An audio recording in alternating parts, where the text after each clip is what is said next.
O PT virou sistema? Há muito tempo. Veja, vamos mais uma vez falar do norte do Brasil. Essa semana, o governo Lula emitiu um decreto presidencial para privatizar uma porrada de rios, de hidrovias do norte do Brasil. Rios? Rio, privatizar um rio. Os debates ajudaram a mostrar que a direita brasileira, ela tem três características. Ela não tem proposta, ela não conhece os problemas do Brasil, ela trabalha com falso problema. E, mais importante, os caras passaram os últimos anos mentindo com esse discurso, dizendo que eles são patriotas. Eu fiz um debate com 20 conservadores e que eu mostrei, por exemplo, que a média do pensamento de direita é odiar o Brasil, odiar o povo brasileiro, odiar a cultura brasileira e pagar pau pros Estados Unidos. Então perceba, tem uma contradição aqui própria do capitalismo. Cada vez que um direito funciona, ele abre menos espaço para ganhos privados. Isso é importante dizer, Mítico e Igão. A teoria marxista, ela não fala que você tem que ser pobre, que você não pode ter celular, não pode ter iPhone e tal. Quem fala isso é a Bíblia Sagrada. Dai tudo que tem aos pobres e me segue, né? Não é Marx que falou isso, é Jesus Cristo, essa coisa de dar tudo que você tem. A humanidade nunca produziu tanta riqueza. A gente produz alimento suficiente para alimentar 7 vezes a população mundial. A gente tem capacidade produtiva suficiente para todo mundo ter casa. Não falta cimento, não falta pá, não falta tijolo. A gente tem condições suficientes para todo mundo ter roupa. Tem mais propriedade desocupada do que pessoas em situação de rua. Exatamente. Em São Paulo, em Recife, em todo canto do Brasil. Então, qual é a ideia fundamental da teoria marxista? É fazer uma análise de como funciona o sistema capitalista para dar uma explicação para esta situação e propor politicamente uma superação do sistema capitalista, propor a construção de uma outra sociedade, de uma sociedade socialista que é baseado na ideia que é bem simples, que é aqueles e aquelas que produzem a riqueza, a classe trabalhadora, precisam reorganizar a sociedade de acordo com seus interesses para usufruir dessa riqueza que eles produzem. Exemplo básico que eu gosto de dar, e aí outro dia desse eu falei isso numa entrevista, aí um bicho da Faria Lima surtou comigo, né? Eu achei ótimo. Que é assim, tem uma fábrica de sapato. E aí, vamos imaginar, tá na segunda-feira. Aí o patrão morreu. Né? Teve um infarto, sei lá, doença de gente rica que come muito, teve um infarto. E aí, beleza, o bicho teve um infarto, a fábrica funciona? Funciona normalmente. Se não decretar luto, os trabalhadores vão estar lá, vão estar na linha de produção, vão produzir os sapatos, fazer os negócios. Na mesma segunda-feira, da mesma fábrica, morreu todos os trabalhadores. A fábrica funciona? Não tem como. Não tem como, né? Porque quem produz a riqueza são os trabalhadores e trabalhadoras. Alguém pode dizer assim, mas quem comercializa, quem administra e por aí vai. Veja, a classe trabalhadora, ela não cuida da administração das empresas porque não é facultada a ela fazer isso. Mas existem várias experiências, historicamente, no Brasil e no mundo, de fábricas autogeridas pela classe trabalhadora, de cooperativas de produção, de associação de produtores que funcionam muito bem, obrigado. Você tem algum exemplo, Jones? Pode falar. Tem várias, por exemplo, aqui em São Paulo a gente tem a Flasco, por exemplo, que é uma fábrica ocupada, a fábrica faliu, o dono estava cheio de dívidas, e os trabalhadores ocuparam a fábrica e começaram a produzir normalmente, e a fábrica funcionou por muito tempo. Teve mais dificuldade, sabe por quê, Igão? Porque a galera negou crédito para a fábrica. Óbvio. Então, se um grande empresário ele consegue crédito subsidiado no BNDES com facilidade, né? Até o João Dória conseguiu, por exemplo, comprar um jatinho. Mas para trabalhador que tem fábrica ocupada, conseguir crédito era sempre muito difícil porque o exemplo é negativo, né? Então o Brasil tem poucos exemplos de fábricas ocupadas. Mas a Argentina tem um monte, a Venezuela tem um monte, a Bolívia tem um monte. Na Espanha tem uma experiência muito interessante também de fábricas autogeridas por trabalhadores. Então, a proposta comunista é dizer basicamente o seguinte, meu irmão, quem faz o ônibus funcionar? Somos nós, trabalhadores. Quem faz o metrô funcionar? Somos nós, trabalhadores. Quem produz a casa, o celular, as roupas, o carro, quem produz a comida? Somos nós. Então, por que a gente não desfruta dessa riqueza? Então, quando eu virei comunista, foi a partir da certeza de que o mundo tá errado. O mundo é, perdão do palavrão, uma merda. Beleza. Dito isto, eu não vou assumir uma postura de só dizer, nada presta, o ser humano é um lixo, o ser humano é egoísta e tal. Eu quero entender, teoricamente, cientificamente, porque a sociedade funciona desse jeito, dividida em classes, e eu quero ter uma proposta política para mudar isso radicalmente. Para mim, quem melhor apresenta isso é a teoria marxista. Que, isso é importante dizer, Mítico e Igão, a teoria marxista, ela não fala que você tem que ser pobre. que você não pode ter celular, não pode ter iPhone e tal. Quem fala isso é a Bíblia Sagrada. Dai tudo que tem aos pobres e me segue, né? Não é Marx que falou isso, é Jesus Cristo, essa coisa de dar tudo que você tem. A gente defende, inclusive, que uma das características do capitalismo é que a tecnologia que é produzida pela humanidade e pela classe trabalhadora não está disponível para todo mundo. Então a gente tem, por exemplo, tratamentos ultra avançados para doença, na área da oncologia, por exemplo, tratamento para o câncer, que nem todo mundo tem acesso a isso e que deveria ter, sabe? Então, Porque na Constituição tá que todo ser humano, ele tem direito de ter moradia, saúde... artigo 5º da Constituição, esse Entendeu? mesmo. E isso é muito louco falar, né? Porque é algo que tá na Constituição. Que a galera precisa ter uma casa, precisa ter saúde, saneamento básico.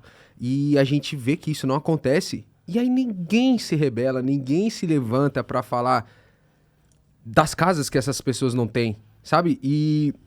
enfim, eu só queria levantar esse ponto porque a galera esquece que isso tá na Constituição, sabe? Não, então, bicho, a Constituição brasileira, se ela fosse levada a sério, ela acaba sendo meio incompatível com o que é um sistema capitalista, no sentido de que, no capitalismo, tudo é mercadoria. Esse é o pressuposto do capitalismo. Tudo tem que ser uma mercadoria. Então, se você tivesse, por exemplo, a produção de direitos universais em massa, no sentido de que você não paga por saúde, você não paga por educação, você não paga por moradia, você não paga por segurança, você não paga por transporte, isso é um serviço público, você tem menos espaço para acumulação privada. Porque pensa o seguinte, 2 exemplos bem rápidos. Veja, para existir saúde privada, é preciso que o SUS tenha problemas, né? Porque se o SUS funcionasse como deveria funcionar, ninguém ia pagar 2 mil, 3 mil, 4 mil, 5 mil reais num plano de saúde que além de ser caro, é um abuso por cima de abuso, né? Volta e meia desligam, aumentam. Não, e ainda você paga um convênio caro e se chegar pra fazer uma cirurgia, mas não tá no tempo ainda.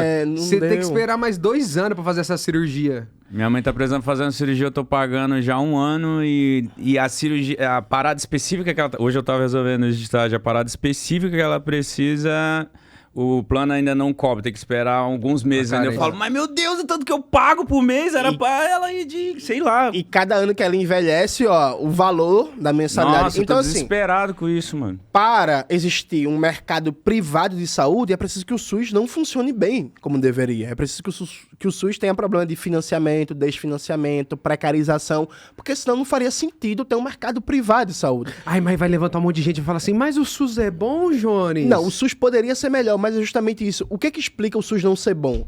Porque, veja, o que tá errado não tá errado porque as pessoas não sabem ou porque é de sacanagem. Tá errado porque alguém tá ganhando. Então, o SUS não funcionar como deveria abre espaço para o mercado privado da saúde.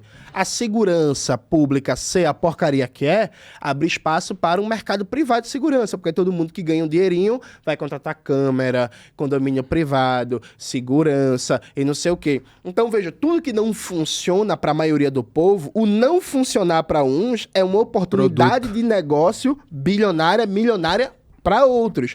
Então perceba, tem uma contradição aqui própria do capitalismo. Cada vez que um direito funciona, ele abre menos espaço para ganhos privados.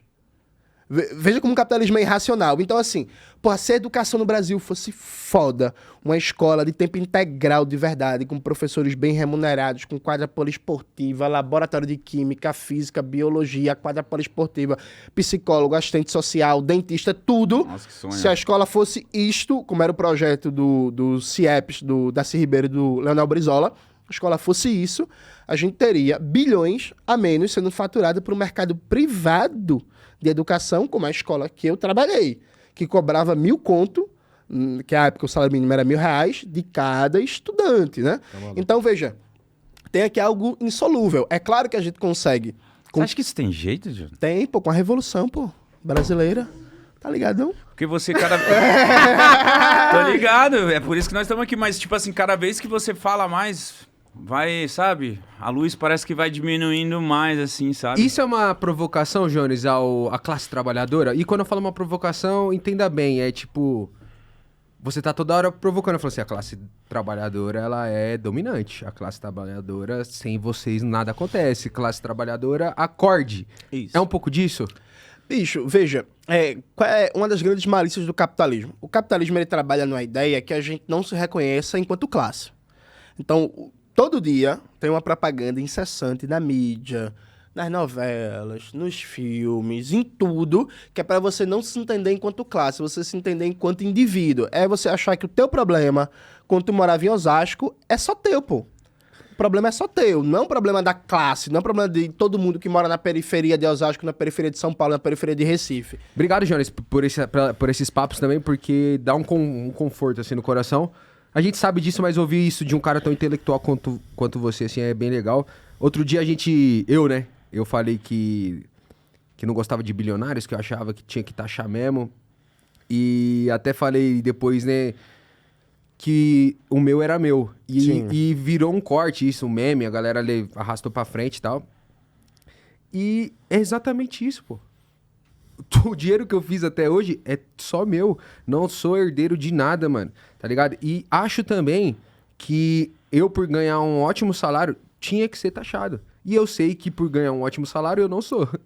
Entende? Então, eu tô me incluindo nessa. Então, eu queria que a galera entendesse de uma vez por todas o que é que a gente fala quando é taxar bilionários. Quem são esses bilionários? Que, tipo, sei lá, é menos de 1% da população brasileira e os caras detêm quase todo o capital do mundo e não paga imposto de nada. Enquanto o cara que é pobre, trabalhador, paga um imposto absurdo.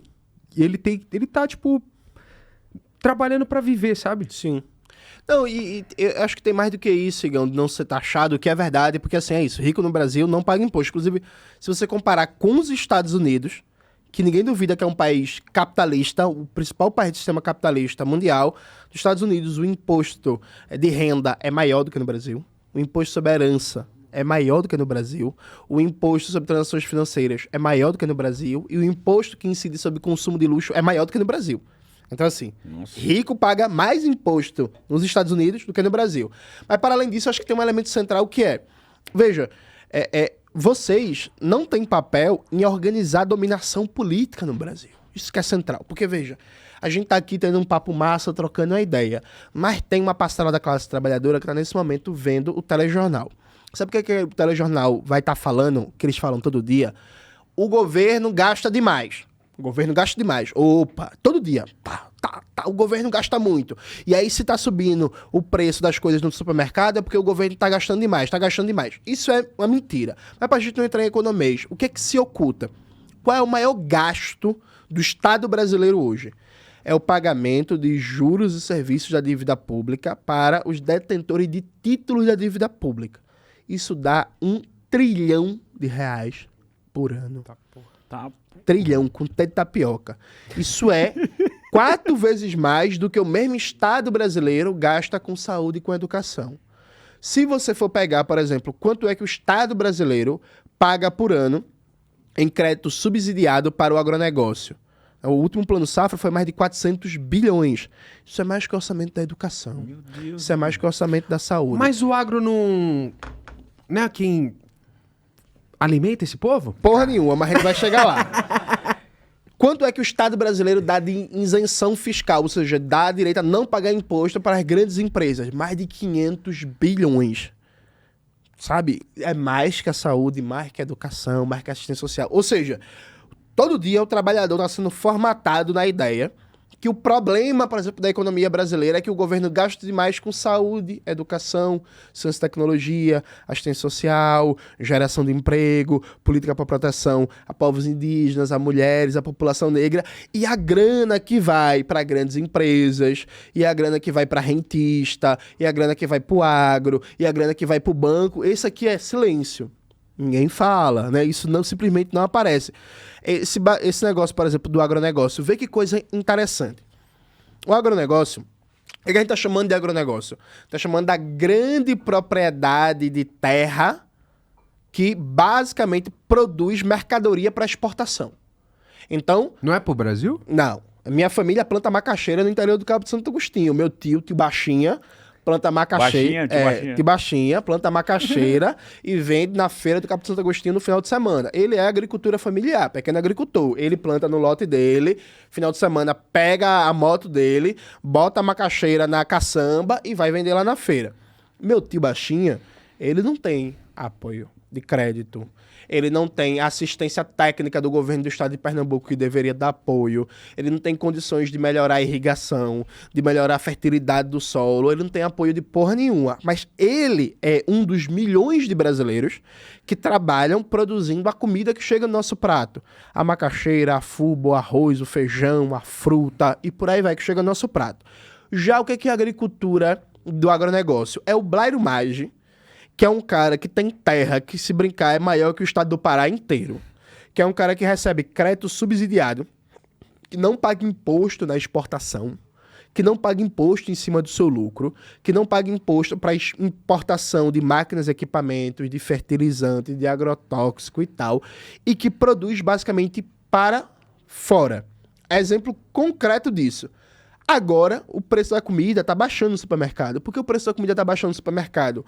O Trump começou a frescar com o Brasil, a galera não conseguiu exportar como exportava antes, foi obrigado, a contragosto, a botar mercadoria no mercado brasileiro, porque não tá conseguindo exportar. Aí o café baixou 20%, massa. Mas a pergunta é, vem cá, peraí, menino. O Brasil é o maior produtor do mundo de café ao lado da Colômbia e do Vietnã. Se a gente é o maior produtor do mundo de café, por que a gente paga 30 conto num saquinho de café vagabundo que nem é café de verdade, é o resto do café? Tá ligado? Porque é isso, aquele cafezinho Santa Clara, não sei se vende aqui, vende lá em Pernambuco. Tá 30 conto, porra. Tá. Tipo assim, e nem tem gosto de café, tem gosto de carvão com meia suja, tá ligado? Então assim, se a gente é o maior produtor do mundo de café... Responda, por quê? Por quê? Porque o agronegócio...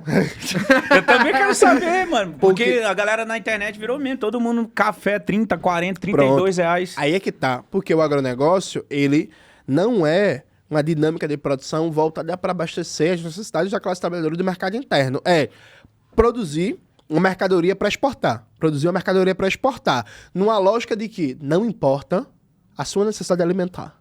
A minha. A do povo de São Paulo. De Recife, de Belém, de Porto Alegre, Salvador, de Fortaleza. O que importa é produzir para o mercado externo. Lembra da aula da escola do Brasil Colônia? Que se falava que a gente, na época do Brasil Colônia, na escravidão, produzia açúcar para exportação. E era isso, produzir para exportar, produzir para exportar, produzir para exportar. E que, como as melhores terras eram usadas para a produção de açúcar, tinha fome na colônia porque faltava terra para produzir alimento interno. Praticamente a mesma dinâmica. Pega as melhores terras, a maior disponibilidade de crédito, de apoio técnico, do governo chegar junto para apoiar e bota para o agronegócio que vai exportar e fica meia dúzia de bilionário e a gente pagando caro na comida. Então o Brasil ele é um grande terreno alugado dos outros? Tipo isso. É uma grande plataforma de lucro para meia dúzia de bilionários da economia brasileira e do capital estrangeiro, enquanto o povo paga uma fortuna na comida, e isso se repete para tudo. A gente é hoje um dos 10 países que mais tem petróleo no mundo. E a gente paga uma fortuna na gasolina e no óleo diesel. E que muito louco, porque você me deu um dado agora que eu não sabia que o Brasil tá entre os 10. Um exemplo muito louco que agora você falou, Sim. eu lembrei. Eu morava na cidade chamada Tabatinga e era fronteira com a Colômbia e Peru também. Na Colômbia, a cidade chamava Letícia. O que acontece? Todo brasileiro atravessava a fronteira para comprar gasolina na cidade de Letícia. Só que a gasolina era vendida no Brasil para Letícia. A galera ia com as garrafas PET comprar as gasolinas lá. E eu, moleque, eu ficava... Porra, pai, mas não faz sentido. A gasolina é brasileira, é mais cara aqui no Brasil, vende pra Colômbia. E lá vai lá na Colômbia e é mais barato. Eu lembro que meu pai, ele ficava... Não sei, filho, vamos lá. E aí, vamos na Colômbia. Vamos na Colômbia pegar essa gasolina. Aí o liberal no Brasil, ele mente falando que é só imposto. Veja, não é fundamentalmente imposto, porque quando o Bolsonaro tentou comprar as eleições e basicamente acabou com vários impostos para o combustível brasileiro continuava caro vis-à-vis o que é o combustível em outros países e a capacidade do Brasil. Então, você pode pensar o Brasil em vários aspectos: disponibilidade de produção de alimentos, de combustível, de energia elétrica. Esse ano a energia elétrica já subiu 10%. Subiu 10% da energia elétrica esse ano. Privatizaram, né? Privatizaram. Toda a distribuição e a produção de energia elétrica está privatizada. Inclusive a Eletrobras foi privatizada durante o governo Bolsonaro. O governo Lula prometeu retomar e descumpriu a promessa. Então veja, o Brasil é um país saqueado. É um país explorado. Saqueado por quem? por uma elite interna, por uma burguesia interna, em conluio com o capital estrangeiro. Então, veja, o problema, você que está assistindo a gente, não é imposto não, fundamentalmente não. O problema é a organização da produção e distribuição de riqueza. Pergunta básica, vem cá. Então é isso mesmo, o Brasil é um dos 10 maiores produtores de petróleo do mundo, é um país petroleiro, né, que tem riqueza petroleira. Por que não é a prioridade máxima a gente refinar o petróleo aqui no Brasil, gerando emprego no Brasil, gerando riqueza no Brasil, produzindo a gasolina, o diesel, o querosene, o gás de cozinha, etc. no Brasil? Então veja, enfrentar interesses poderosos tem consequência. Né? Tem consequência desde você ser excluído da mídia, você não aparecer... Você se protege você disso, sofrer Jones? ameaça. Como assim? Dessas ameaças? Porque eu imagino... Bicho. A gente conversou um pouquinho Sim. dia 20 e no dia seguinte apareceu uma notícia pra mim que você tinha sido ameaçado por um nazistas. Grupo, um grupo da Uma nazista, célula nazista. internacional, isso. Internacional? Então, é disso que eu tô falando, porque você sabe que você toca em pontos de interesses de muita gente. Você se protege disso, meu irmão? Bicho, veja, eu me protejo na medida do que eu posso, né? Claro. Porque eu sou militante de um partido que é pequeno, PCBR, a gente ainda tá lutando para legalizar o partido, então a gente não tem muitos recursos. É caro se proteger, né? Então tomo medidas de segurança, que eu evito falar em detalhe, mas tomo medidas de segurança. Tá certo. Só que assim, o elemento central é que ser comunista, lutar pela Revolução Brasileira, lutar pela classe trabalhadora, tem seus riscos e esse é um deles. É ser ameaçado, é ser perseguido, é sofrer campanha de difamação. Já teve campanha da Jovem Pan pra eu ser preso. Os caras fizeram campanha na TV pra me prenderem. Já fui processado... Associaram o Chavoso agora ao PCC? Exatamente. Já fui processado várias vezes. Um bicho, que não é coronel não, um capitão de mar e alguma coisa assim da Marinha já me processou. Um senador do PL já me processou. Você não recebeu uma vez uma coisa do governo falando que a galera tava de olho nas suas redes? Tava na lista dos detratores do Paulo Guedes, que ele contratou uma agência pra vigiar, né, o perfil da galera, e eu tava no meio também, era um dos vigiados. E recentemente derrubaram a sua conta, né? Recentemente derrubaram minha conta, a Meta foi lá e derrubou. Mas não explicou? Porra nenhuma, a gente tá processando a Meta, Isso. pedindo grana, indenização e a explicação formal de por que derrubaram minha conta. Até hoje não tem. Você ficou quantos dias sem a conta? Aí eu passei 36 horas, porque o impacto político foi muito grande, eles não esperavam, né? Aí a conta voltou, mas assim, nunca deram uma explicação. Mas comunista pode ter 1 milhão de seguidor? Ah, pode até ter mais, tem que bater 2. Isso. Mas aí, veja, é isso, velho. Ser comunista, não se render, não se vender, ter coragem de fazer o debate. Pô, lá em Pernambuco, por exemplo, a gente vem fazendo um debate muito forte em relação aos transportes. Só porque, veja que malícia fantástica. Todo ano as empresas de ônibus recebem de subsídios diretos e indiretos do governo estadual 400 milhões de reais. Em 4 anos de governo, isso dá 1 bilhão e 600 milhões de reais. Tipo assim, caralho, é muito dinheiro, beleza? Então, em 4 anos, 1 bilhão e 600 milhões. Jones, como é o sistema de transporte na região metropolitana de Recife? É uma merda. A passagem é mais de 4 reais. Tiraram o cobrador, com a desculpa que a passagem vai ficar mais barata. A passagem não ficou mais barata e agora o rodoviário... Tiraram uma profissão. O rodoviário faz 5, 6, 7 funções, né? Inseguro. Nossa, voltou, né? Onde o motorista cobrava e tal. Nossa, voltamos no tempo. Exatamente. Metade da tropa, da frota de ônibus tá velha. Então, dos mais de 2 mil ônibus em circulação, 50% deles tem mais de 7 anos de uso. Nossa. Tá velho, tá caindo aos pedaços. Não tá a frota climatizada. Todo ano reduz o número de ônibus disponíveis. Então, é ônibus mais lotado, mais cheio e tal. Então, pera aí um pouquinho. É isso mesmo. Então, o governo do estado de Pernambuco, no universo de 4 anos, disponibiliza 1 bilhão e 600 milhões para as grandes empresas de ônibus e a gente pega um transporte caro, lotado e ruim. E aí, veja, brigar com isso é a briga do fim do mundo. Porque sabe o que acontece? Eu tenho 35 anos. Todo candidato ao governo de Pernambuco fala mal do transporte, promete que vai baixar a passagem, mas ninguém tem coragem de chegar e dizer assim: ei, menino, o problema do transporte é que ele é operado por empresas privadas. A gente precisa estatizar os transportes em Pernambuco. O problema não é só o valor da passagem, que é um problema. O problema é a lógica, porque assim... Primeiro uma empresa pensa em não dar... Ela pensa primeiro em dar lucros do que servir a população. Exatamente. E é isso. Se é lucrativo para a empresa tirar o cobrador e esfolar ainda mais o rodoviário, ela vai esfolar. E aí, veja, pela lei de trânsito brasileira, tu não pode dirigir e olhar no celular, né? Certo. Porque é multa, não é isso? Mas um motorista de um ônibus que tá levando ali 60, 80, 200 pessoas... Trabalhadores. Ele pode dirigir, passar troco, ficar de olho na parada, ficar de olho se tem confusão, dar informação para as pessoas e por aí vai. Então, veja, o problema fundamental é que o transporte é privado. Se fala transporte público, mas na verdade é um transporte coletivo. O serviço é privado, é operado por empresas privadas, é controlado por empresas privadas. Eu dei uma entrevista pro Jornal do Comércio lá em Pernambuco, foi gravada, não sei se vão colocar no ar, né?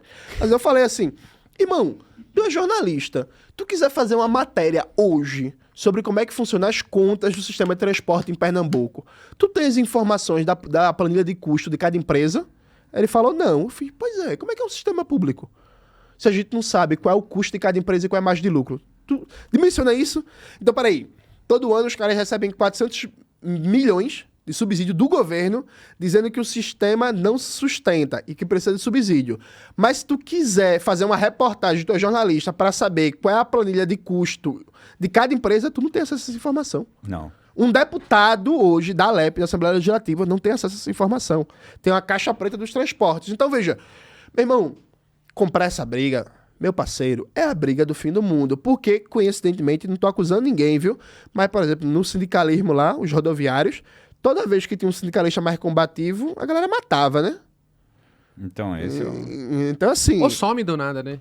Então, Aquelas é pessoas isso. que somem. E a gente pode dar vários exemplos. Então, veja, falta compreensão dos problemas do Brasil, falta proposta de solução, falta organização popular e falta coragem.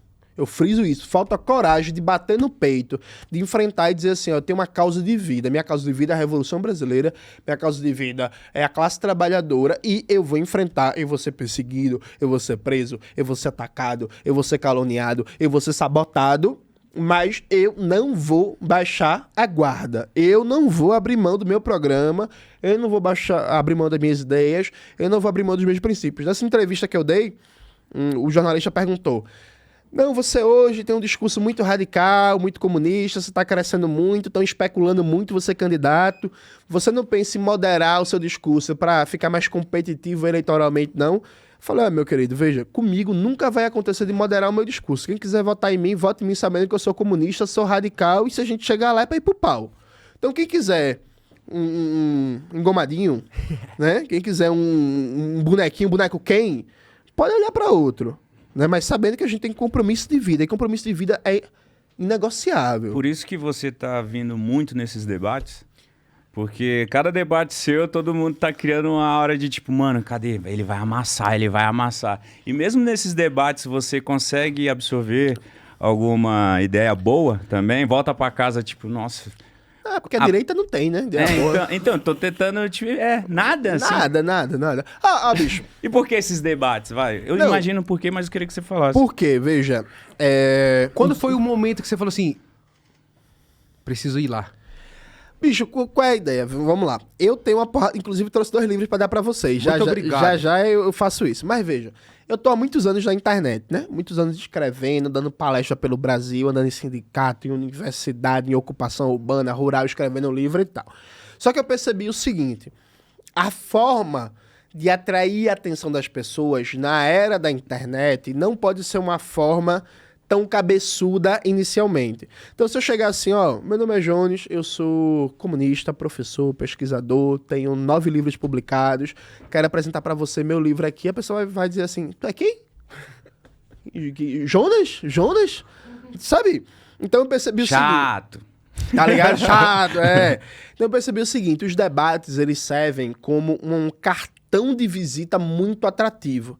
Porque a galera cresceu acostumada a ver programa do João Kleber, programa do Ratinho, da Sônia Abrão, a galera se acostumou com aquele coisa meio, rapaz, sabe? Epa! Então, assim, tem um elemento do espetáculo, do confronto, né? Que isso atrai muito a atenção das pessoas. E eu percebi o seguinte, meu irmão, esses caras da direita e da extrema-direita, nos últimos 10, 12 anos, eles cresceram também na internet, no debate público, fazendo isso.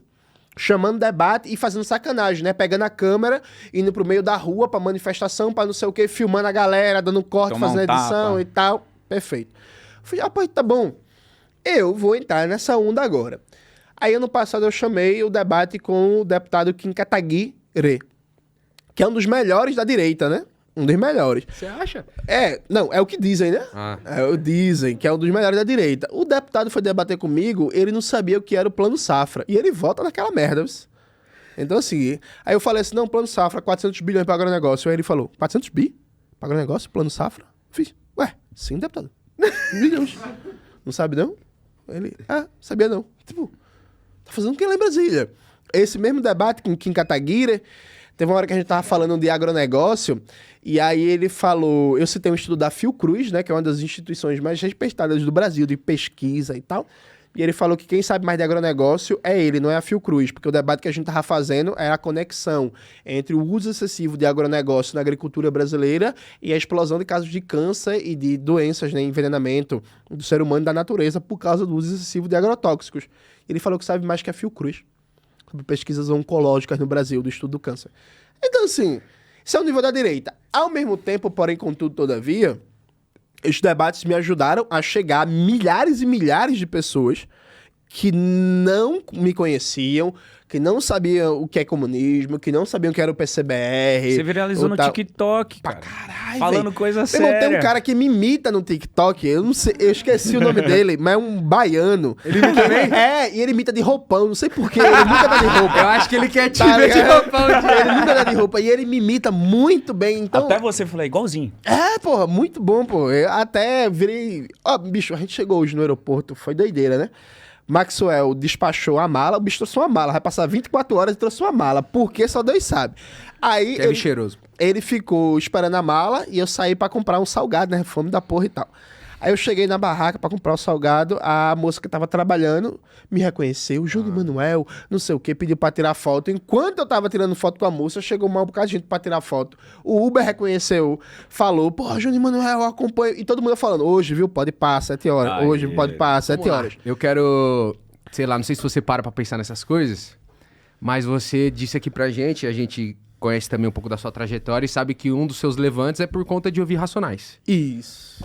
Sei lá, aquelas músicas Malcolm X, Gandhi, não, Marvin Gaye. Então, você ouve isso lá em Recife, no Pernambuco, se levanta, escreve livros, milita, e a vida é muito louca. E aí você senta de frente com o Mano Brown. Foi dele, não foi? E aí ele te fala assim, Carai. e aí, Jones Manuel, você é o meu presidente. Porra, Você fez uma Isso aí reflexão foi forte. do que aconteceu enquanto você era criança, quem você ouviu e quem você está ouvindo numa... Você tá ligado do que eu tô dizendo, meu irmão? Bicho, então, o Brau aqui, ó. Ele não sai daí. Aqui, ó. O, Fazendo a nossa segurança. Olha o Brownzinho aqui, ó. Bota aqui, pô. Aí, ó. Tá aqui. O Brau, ele não curte muito tietagem, né? Tá ligado, né? O Brau, você tem que trocar ideia com ele na moral. Não dá pra chegar aí, Brau, sou teu fã pra cara. o boneco dele aqui. Velho. Tipo assim, ei, Brau, sou teu fã pra caralho, meu irmão, tira uma foto comigo. Então, eu cheguei na moral, né? Normal, tô vendo uma pessoa normal, conversando aqui com a pessoa normal, de boa. Fingindo. Vai por dentro. E por dentro eu tava assim, caralho, puta que pariu, eu não acredito, velho. Tô vendo o Mano Brau, velho, puta merda, velho. E aí, Brau, salve, mano. Tá tudo bem. De boaça, né? Foi eu e Mirella, minha esposa, né? Aí a gente foi lá pro estúdio e tal, e tipo assim, caralho, Mano Brau. E aí o Brau, assim, meio fechadão de início e tal, e a gente começou lá a trocar ideia, fazer o podcast e tal. Meu irmão, quando o Brau falou assim, porra, eu vejo você como presidente, votaria em você e faria campanha, velho. E eu na hora só falei, pô, velho, agradeço muito aí, pá. Valeu pela força. O cara fica até sem jeito, né? Mas eu pensei assim, eu fiz, caralho, velho, zerei o game, porra. Na moral, inacreditável. E aí, pô, voltando pra casa no avião, eu fiquei pensando, há 11 anos, eu tinha que ouvir o Sobrevivendo no Inferno escondido, né? Quem não? Porque manhã não entendia muito bem, achava que era música de bandido, Aham. e aí era isso. Minha irmã me chantageava, ó, tu escuta, mas se tu escutar, tu vai lavar os pratos, senão eu conto pra manhã. E o que você fazia então? Lavava prato. filho. Lavava prato, filho. Lavava prato. Eu falava, Porque o dedo do o guarda-roupa. ouvir escondido, manhã tava trabalhando, mas se eu ouvisse, minha irmã ameaçava contar. Já assistiu Todo Mundo Deu Cris? Sim. Minha irmã era tipo a Tônia, só que mais velha, tá ligado? Nossa, que raiva. Então Ela era isso. esperava você fazer qualquer coisa errada. Era. Eu vou contar. Eu vou contar, tá ouvindo as Exatamente. músicas. Então fiquei emocionado, Pesada. fiquei muito feliz. E aí o Brau levantou um debate, né? Que depois dessa fala do Brau, a galera começou muito... Tem muita gente falando isso. Pô, tem que ser candidato a presidente, meu presidente, meu presidente, E meu aí, presidente. 2026 tá aí.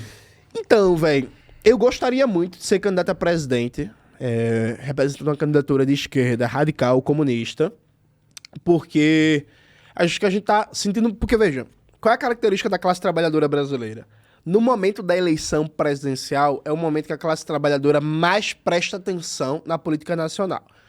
Muitas vezes de maneira despolitizada, meio torcida de futebol, sim. Mas, querendo ou não, é o momento que a classe trabalhadora mais presta atenção em política. E aí tem vários temas fundamentais do interesse mesmo do povo trabalhador brasileiro que não vão ser colocados pelos candidatos que estão aí. Então, o fim da escala 6x1, o passe livre em todo o Brasil, um sistema de transporte realmente que funcione, a recuperação dos metrôs. Dar só alguns exemplos, veja. Lá em Recife, o metrô do Recife está para ser privatizado para empresa privada. A passagem já está mais de R$4, o metrô caindo aos pedaços. A linha Sul, essa semana, ficou paralisada. E o governo Lula, que prometeu não privatizar o metrô, ao invés de recuperar o metrô, quer privatizar o metrô, para depois que privatizar o metrô, entregar 3 bilhões do BNDES para empresa privada, em vez de colocar dinheiro público para melhorar o metrô agora. Mesma situação da Transurb lá em Porto Alegre. O presidente Lula prometeu não privatizar, a ideia é privatizar o metrô, para depois que privatizar, colocar dinheiro público numa empresa privada para ganhar dinheiro em cima. Então, tem demandas aqui, velho, de fim da escala 6x1, de passe livre estudantil, de uma verdadeira educação de qualidade, bicho. Imagina você no debate do Jornal Nacional, irmão. Porra, eu ia amassar muito. Eu tenho certeza que ia ter um padre, um palhaço. Ia ser aquele... Um padre, um palhaço, um mentiroso, um bandido e um professor. Exato, porra. Porra, ia ser massa. Eu ia arregaçar o Tarcísio. Eu queria que você falasse, porque você sempre fala isso, a esquerda radical. Qual que é a diferença da esquerda radical? Eu imagino que a radical bota pra fuder, mas eu queria que você falasse pra gente. Porque dá pra ver que a esquerda moderada, ela fica até irritadinha, porque ela tem um ego que é maior que ela fica irritada. Fica atacando e tal. Bicho, eu acho que, assim, de maneira geral, a proposta da gente é uma proposta de superar o capitalismo, né? A gente tem como horizonte a Revolução Brasileira. A gente é radical porque a gente vai até a raiz do problema. Não é que a gente não defenda políticas públicas. Não é que a gente não defenda melhoras agora. É que a gente entende que, em última instância, os problemas estão no sistema capitalista. Então, vou dar um exemplo para tu bem prático, a diferença da esquerda radical para a esquerda moderada. Saiu agora um escândalo de que a Faria Lima estava envolvida com lavagem de dinheiro do PCC. Mas, ué, o crime organizado não tá nas biqueiras? Não, tá na Faria Lima. E aí, beleza. Aí começou todo um debate, né? Sobre o crime organizado, sistema financeiro e tal. A gente que é de esquerda radical, a gente que é comunista, a gente entende o seguinte, veja. Primeiro, contar um segredo para vocês. Sabe por que saiu essa denúncia? Existe uma disputa hoje entre os bancos tradicionais e as chamadas fintechs, que são os bancos digitais. Então, os bancos tradicionais, representados pela FEBRABAN, a Federação Brasileira dos Bancos, Itaú, Bradesco, Santander e por aí vai, estão incomodados com o crescimento das fintechs, que são esses bancos digitais representados pela Faria Lima. Então, porque tinha interesse dos bancos tradicionais, finalmente foi investigado. Mas veja, a investigação só saiu porque ele tem um interesse por trás. Por quê? O antigo presidente do Banco Central, Roberto Campos Neto, ele privilegiou as fintechs na presidência dele do Banco Central e criou um negócio que é inacreditável, que é assim. Tu abre uma fintech, um banco digital. Tu tem até 2029 para regulamentar 100% do teu negócio. Oxê, tudo isso? As fintechs têm até 2029 para entrar no fino da regulamentação do Banco Central. Enquanto isso, meu querido, é muito tempo, né? Então, beleza.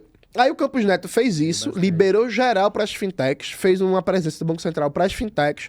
Quando ele sai do Banco Central, ele vai trabalhar onde? Na maior fintech do Brasil, que é a Nubank. 6 meses depois que ele sair do Banco Central, ele vai trabalhar como diretor do Nubank, que é a maior fintech do Brasil. Essa disputa entre os bancos tradicionais e as fintechs fez com que se criasse um interesse político de ir atrás da malícia das fintechs, que deu nessa operação. Que não tem só fintech envolvida, tem banco tradicional também, como o Banco Master. Mas, principalmente, fintechs ali lavando dinheiro pro crime organizado, beleza? O que a esquerda moderada ou a esquerda liberal tá defendendo? Investigou, tem que punir quem é corrupto e tem que só que melhorar a fiscalização. Esse é o debate da esquerda moderada. Esse é o debate do governo Lula.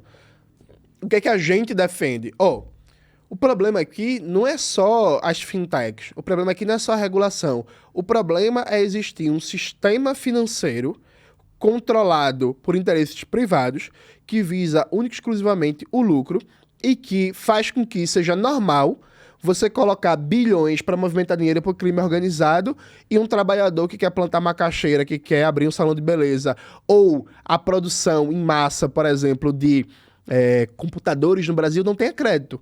Então a gente precisa não só regular o sistema bancário, a gente precisa não só acabar com a autonomia do Banco Central, que na prática é uma privatização do Banco Central. A gente precisa estatizar o sistema financeiro. O sistema financeiro ele tem que ser público, ele tem que ser controlado pelo Estado para usar o crédito, usar as finanças como uma alavanca de desenvolvimento econômico e social e não como um espaço para garantir interesses privados como do crime organizado. Então, veja, a raiz do problema é que o sistema financeiro é privado. Essa é a raiz do problema, essa é a questão. Você pode reduzir o problema melhorando a regulação? Pode.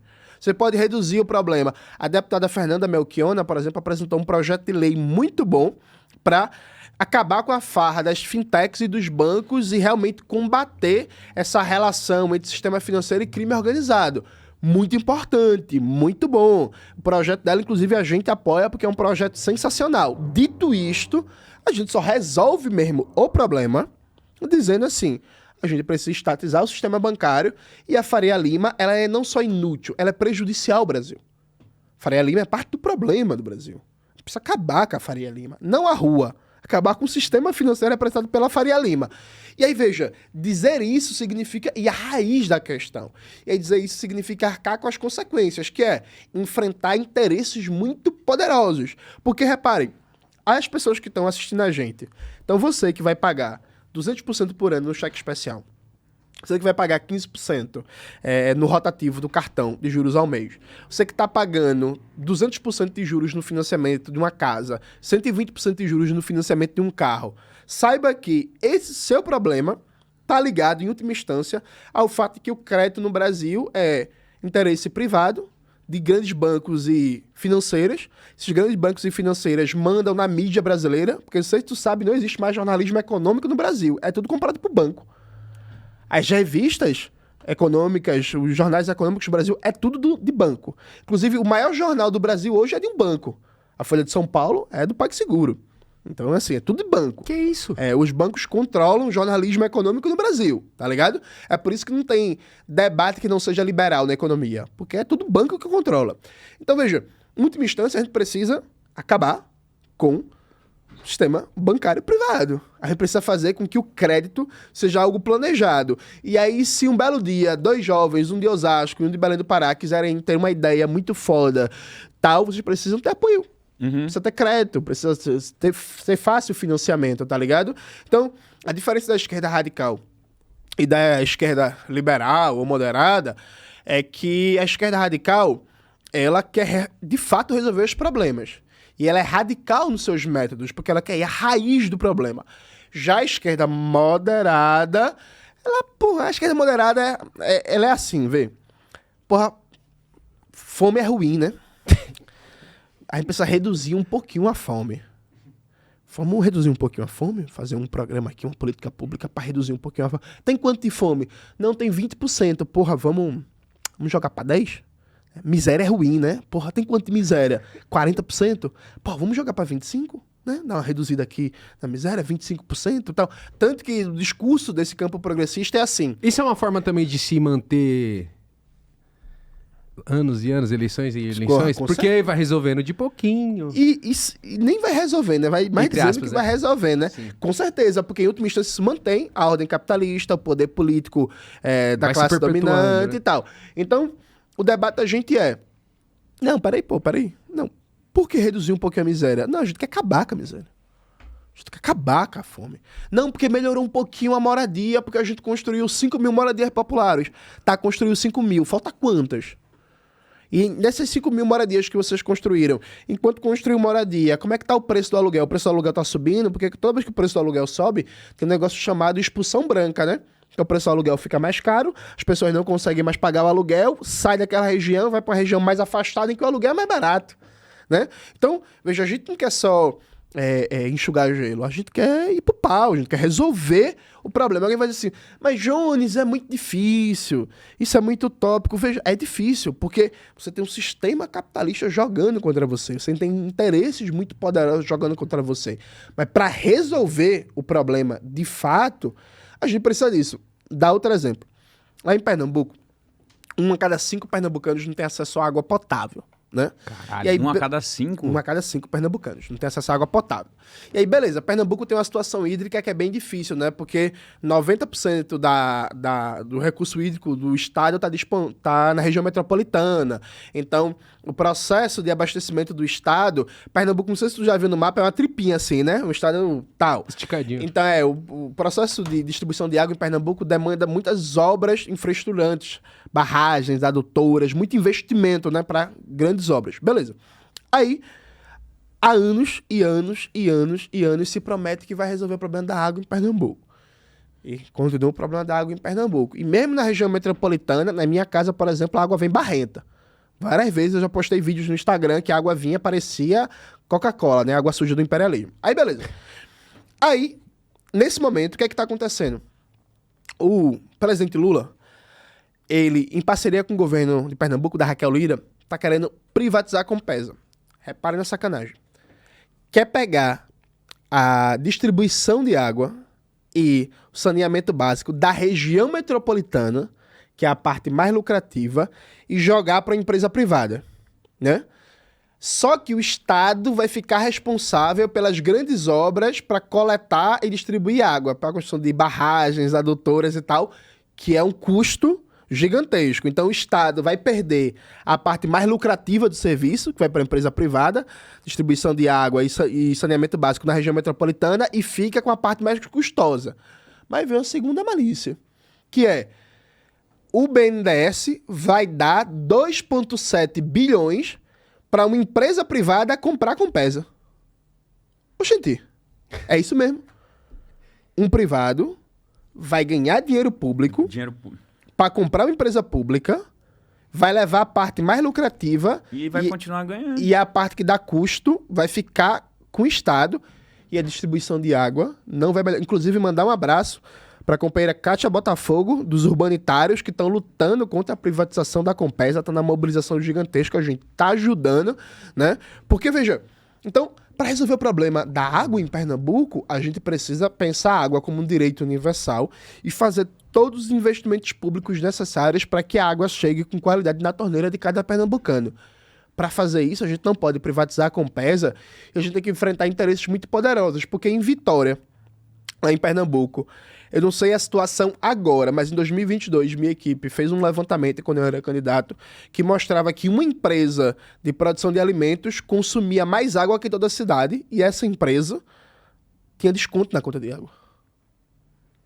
Então, assim, você resolver o problema da conta de água, dentre outras coisas, você tem que dizer assim, ei, menino, isso aqui tá errado, pô. Tu sabia, por exemplo, vê que coisa surreal, tu sabia que universidade paga conta de luz? E que empresa estrangeira que está aqui instalada no Brasil, a maioria não paga? Por quê? Diga aí. Então é isso mesmo. Uma universidade pública, por exemplo, sei lá, um FRJ lá no Rio de Janeiro, ou a Universidade Federal do Pará, por exemplo, ou um UFPE, ela paga conta de luz. Mas tu vai ver uma empresa estrangeira que está aqui instalada no Brasil não paga conta de luz. E que deve gastar muito mais luz ainda. Tá ligado? Então, Com assim, certeza. é tanta coisa errada pra gente enfrentar, mas aí é isso. Precisa conhecer o problema, precisa fomentar a organização popular, a organização da classe trabalhadora, precisa ter uma compreensão revolucionária e precisa ter coragem. Karl Marx mexeu contigo, né, meu? Mexeu pra caralho. A coragem Uma é mistura maior. ali, Karl Marx, Mano Brown, Lélia Gonzalez, Clóvis Moura, Montou o Exódia. Dexter e por aí Caralho. vai indo. Meu irmão, com tudo isso que você falou, eu tenho uma pergunta simples, mas que ela é meio Já densa. eu que vou fazer uma pergunta pra tu, viu? Pode fazer. Se tu votaria em mim. Agora, se tu te candidatar ontem, já votei hoje. Vambora. Boa. O PT virou sistema? Há muito tempo. Veja, eu te dei agora 3 exemplos De privatização, privatização do Partido dos Trabalhadores, do né? Partido dos Trabalhadores. E aqui é importante, Igão, porque veja, tem muita gente que se aproveita da falta de informação do nosso povo e que não explica qual é a competência do Executivo, da Presidência e do Congresso. Então diz que o governo Lula queria fazer, mas não pode fazer por causa do Congresso. Veja, isso não é verdade. Vamos mais uma vez falar do norte do Brasil. Vamos. Essa semana, o governo Lula emitiu um decreto presidencial para privatizar uma porrada de rios, de hidrovias do norte do Brasil. Rios? Rio. Privatizar um rio. Tá ligado? Mas alegando o quê? O que seria benéfico privatizar? Benéfico é a lógica liberal que dizer que a iniciativa privada é sempre mais eficiente, o que é uma mentira. Basta ver plano de saúde, telefonia e por aí vai. Tá privatizando o rio. Eu nem sabia que dava pra fazer Inclusive, eu subi para as minhas redes sociais o print do decreto presidencial. Maxwell e minha equipe vai achar aí na tela e vai subir para as redes sociais. E aí, veja, isso não é o Congresso Nacional. Foi iniciativa do presidente Lula. Mesma coisa, em Recife, o Lula foi para Recife no segundo turno fazer campanha, disse que não ia privatizar o metrô do Recife, que o metrô do Recife é parte da CBTU, que é uma empresa pública federal, né, de trens. Eu tava no palanque do lado do Lula quando ele falou que não ia privatizar o metrô do Recife. E neste momento, o governo Lula está operando a privatização do metrô do Recife. Tem muita resistência dos metroviários, muita luta. Eu tô participando lá em Pernambuco, inclusive com os camaradas do PCBR. Mas veja, que safadeza. O governo está dizendo que depois que o metrô for privatizado, vai colocar 3 bilhões do BNDES no metrô privado. Ei, menino, vem cá. Por que não pega esses 3 bilhões e coloca agora no metrô? Para recuperar o metrô, para requalificar, para fazer mais concursos de metroviários e metroviárias, para melhorar os serviços, para baixar o valor da tarifa. Eu, quando ia para a universidade, o metrô era 1,15. O metrô agora está mais de R$4. Mesma coisa, o presidente Lula foi lá para Porto Alegre, prometeu aos metroviários da Transurb que não iria privatizar o metrô. A companheira Ana Paula Almada, que é vice-presidente do Sindicato dos Metroviários, vive lá no Farol Brasil dando entrevista, falando e tal. Metroviários fizeram campanha pro Lula e tal. O governo Lula agora, sob o comando do Rui Costa, que é ministro da Casa Civil, está privatizando o metrô de Porto Alegre. E mesmo esquema. Depois que privatizar, sai dinheiro público do BNDES para empresa privada. Qual era o papel, por exemplo, de um governo de esquerda, de verdade, que não é rendido ao sistema? É chegar assim e dizer assim, bicho, um dos principais problemas da classe trabalhadora brasileira é a mobilidade urbana. Ninguém aguenta viver nesse inferno na terra que é 2 horas, 3 horas para ir, 2 horas, 3 horas para voltar do trabalho. Então a gente vai estruturar aqui uma política nacional de mobilidade urbana que vai passar por ampliação do transporte sobre trilhos. Então a gente vai investir de verdade, como se deve, pela primeira vez na história desse país, em trens, metrô, VLT, trem-bala e tudo que você imaginar, transporte metropolitano e transporte de longa distância, né, garantindo, por exemplo, capacidade de um trem que saia de Recife, chega até São Paulo e para em Porto Alegre. que sonho. E por aí vai.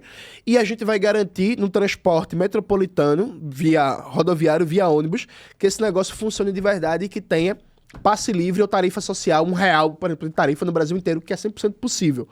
100% financiável e bom, inclusive, para a economia, bom para a saúde da classe trabalhadora, bom para comércio, bom para cultura, bom para serviços. Mas o governo, ao invés de fazer isso, está usando o dinheiro público do BNDES para financiar privatização. Veja, isso não passa pelo Congresso. A decisão do BNDES é a decisão da presidência da República. O presidente do BNDES é Aloysio Mercadante, é do PT. Nem dá para colocar a culpa em frente ampla, em aliança, não. O Aloysio Mercadante é do PT. O Rui Costa, ministro da Casa Civil, é do PT. Quem está operando as privatizações no Brasil são figuras que são petistas clássicos. Aqui em São Paulo, o Tarcísio de Freitas, que é outro privatista imbecil, ele está privatizando escola, né? E a galera está fazendo a crítica ao Tarcísio de Freitas. Está correto, tem que criticar mesmo, né?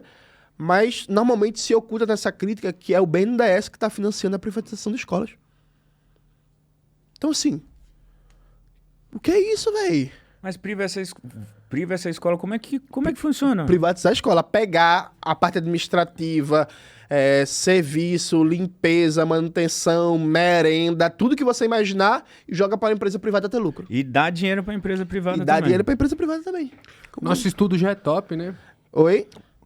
E uma coisa falando de estudo. Mas, você- ô Igão, antes Vem. disso, deixa eu só dar um exemplo. E esse é um Claro. exemplo do que o governo Lula tá fazendo.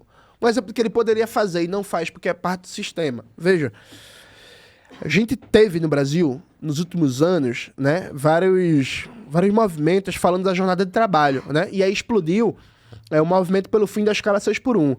O presidente Lula foi para a televisão no 1º de maio, dar um pronunciamento à nação, falando que era a favor do fim da escala 6x1. A presidência da República até hoje não fez nada para fomentar o debate, para instigar a sociedade, para levantar a luta pelo fim da escala 6x1. Um presidente em um partido que não fosse comprometido com a reprodução do sistema neoliberal, ele tomaria a medida de instigar o debate público, ir para as ruas, dar pronunciamento, botar o Ministério do Trabalho para atuar, para defender o fim da escala 6x1. Então, assim, não é dizer que o PT é igual ao Bolsonaro, não é dizer que o Lula é igual ao Bolsonaro, é dizer o seguinte: do petismo não sai a Revolução Brasileira. Não saem as mudanças estruturais que a classe trabalhadora precisa. E são essas mudanças que a gente deve buscar. É por isso que sim, são parte do sistema. Inclusive, esse é um tema desse livro aqui, Cinismo e a Morte da Esquerda Brasileira. Quando a gente fala de morte da esquerda, é dizer assim, a esquerda que não está vocacionada para a mudança radical, ela morreu. Esquerda deve significar mudança. Se a esquerda é a gestão da ordem, ela deixou de ser esquerda, né? Mas dá aí, desculpa te interromper. Que maluco, Não, que é foi isso? bom Aqui isso aí. tu fala a hora que você quiser. Meu irmão, O Igão pode interromper mesmo.